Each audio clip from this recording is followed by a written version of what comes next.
bukan karena berat, karena tekanan kiri kanan ya? Atau banyaknya tekanan dari kolega Anda elit Partai Demokrat juga? Itu kan hal yang normal dalam politik, tidak boleh dikeluhkan yang seperti itu. Kenapa tidak boleh? Ya biasa saja kan, namanya politik kadang-kadang kan suka keras, ada tekanan, ada ya sejenis itulah. Jadi hal yang biasa saja.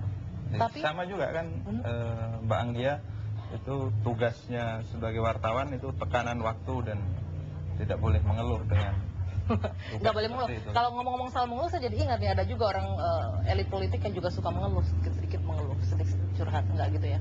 Nggak boleh kalau seorang politisi begitu ya? Saya nggak tahu itu, nggak pernah dengar saya. Oke Mas Anas, ini yang jelas pidato Mas Anas Sabtu kemarin, kalau mungkin Mas Anas menganggap itu biasa-biasa saja, nggak ada sesuatu yang keras. Tapi banyak orang menafsirkan ini lumayan keras ini. Kayaknya ini Anas Urbaningrum mulai bergerak. Kita ke tempatnya agak lebih terang, Mas, ini lampunya agak. Nah, di sini. Enggak, kemarin saya pidato, bukan pidato sih sebetulnya, itu kan ungkapan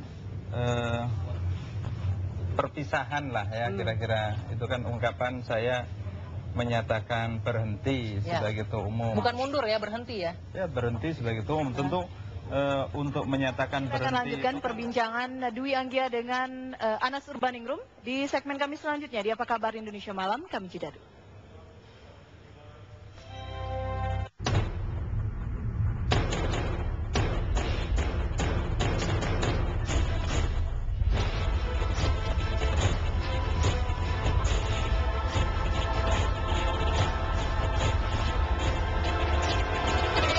Hari ini saya nyatakan bahwa ini baru halaman pertama.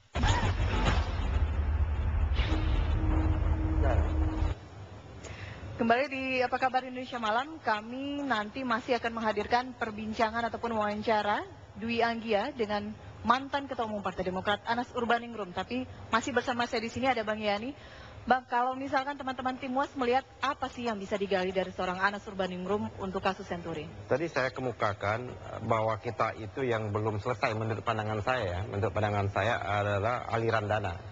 Kan peristiwa pidana, perbuatannya sudah ada, bisa ditemukan pelakunya, yang belum itu aliran dana ini. Di samping aliran dana itu memang sudah diambil, ya kan, ke para deposan-deposan itu, ya Budi Sampurna kan dia 2 triliun, tapi kan masih ada lagi yang sekian banyak itu. Dan aliran dana itu kita temukan, itu banyak sekali yang mengalir kemana-mana.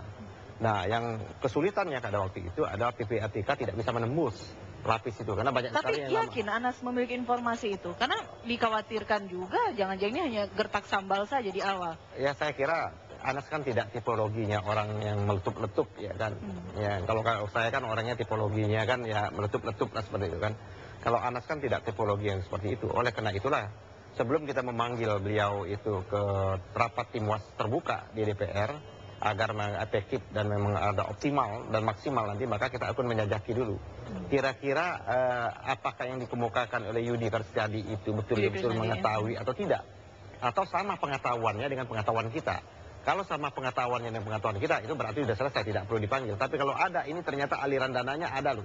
Karena kan pada waktu kita temukan, pada waktu di tim UAS juga, dari hasil telaannya PPATK dan hasil dari BPK, itu contoh, ada ngalir ke jurnal tertentu gitu kan, terus ada ngalir ke ini. Nah, kita ingin bahwa itu, tapi jumlahnya tidak cukup signifikan, tidak cukup besar kan. Nah, kita yang ingin betul kemana sih, kan banyak rumor uang ini diambil dengan bentuk cash kan pada waktu itu, terus disebarkan sedemikian rupa untuk kepentingan-kepentingan. Mungkin Anas mengetahui apa untuk kepentingan pemilu atau untuk kepentingan yang lain dan sebagainya seperti itu. Karena ini kan ritme biasanya kejahatan yang berupa membobol uang, merampok uang melalui instrumen perbankan ini, biasanya siklus 5 tahunan. Jadi kayak banjir di Jakarta kan ada siklus 5 tahunan seperti itu. Nah, kita sama-sama tahu ini ada siklus 5 tahunan dan itu menjelang perhelatan yang namanya politik, yaitu pemilu.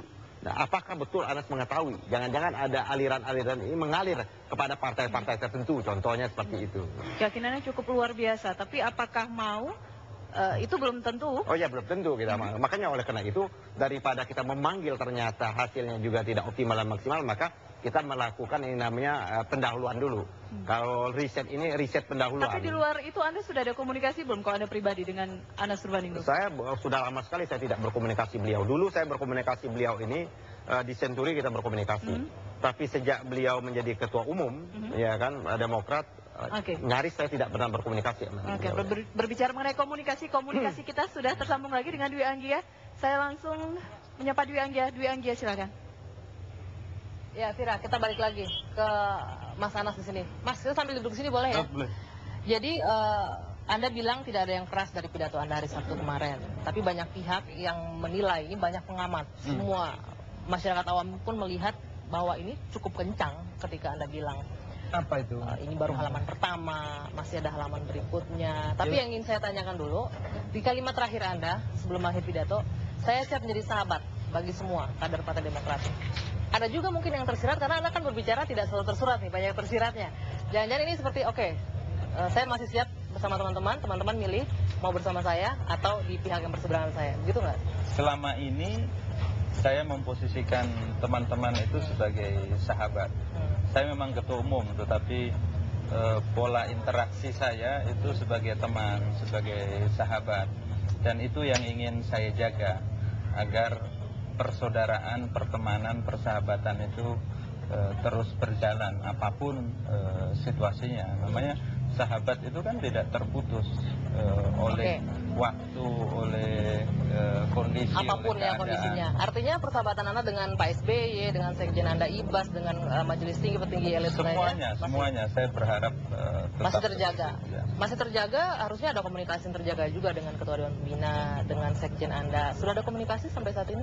Komunikasi langsung belum, tapi batin tetap. Ya kan? Ini bicaranya telepati gitu, bicara batin aja ya. Ya, tapi kan bukan ada komunikasi lahiriah, ada komunikasi batiniah, ya kan? Wah, batin itu lebih dalam, batin. Apa sih komunikasi batin yang dalam ini antara Anda mungkin dengan Ketua Umum deh, Ketua Dewan Pembina deh, apa nih komunikasi batinnya? Karena kan ini Ketua Umumnya mundur. Karena sudah Ketua Umumnya berhenti secara lat. Sudah kenal lama, berinteraksi kan, batiniahnya kan terus nyambung, setrumnya itu terus ada. Ini yang menarik ini, jadi nggak perlu komunikasi langsung ya. Dengan Sekjen Anda juga tidak, dengan Ibas? Ya, sama saja kan, sama saja. Hari ini Edi Baskoro Yudhoyono menggelar jumpa pers juga mengatakan ini terkait dengan pernyataan Anda kemarin. Anda mengetahui adanya pertemuan antara Amir Samsudin dan juga Nazarudin yang mengatakan ada aliran dana ke Hambalang. Ini sepertinya reaksi dari pernyataan Anda. Tanggapan Anda? Tidak ada cerita tentang Hambalang. Yang ada adalah aliran rapat Dewan Kehormatan Partai yang waktu itu dilakukan sebelum memberhentikan Nazarudin sebagai benar nggak sih Mas, Nazarudin nyebut-nyebut ada beberapa orang menikmati dana ini? Ya, yang memeriksa itu pertama adalah Pak Amir sebagai sekretaris Dewan Kehormatan, diberi tugas untuk itu, memang ditugaskan untuk itu, dan saya kira selengkapnya itu ada Pak Amir. Tapi soalnya Pak Amir mau bicara atau enggak itu soal lain lah ya. Tapi Anda bilang kalau Pak Amir nggak mau ngomong, Anda mau ngomong sebagai orang kedua yang mengetahuinya? Ya kalau dibutuhkan sebagai pemain cadangan kan. Kalau dibutuhkan.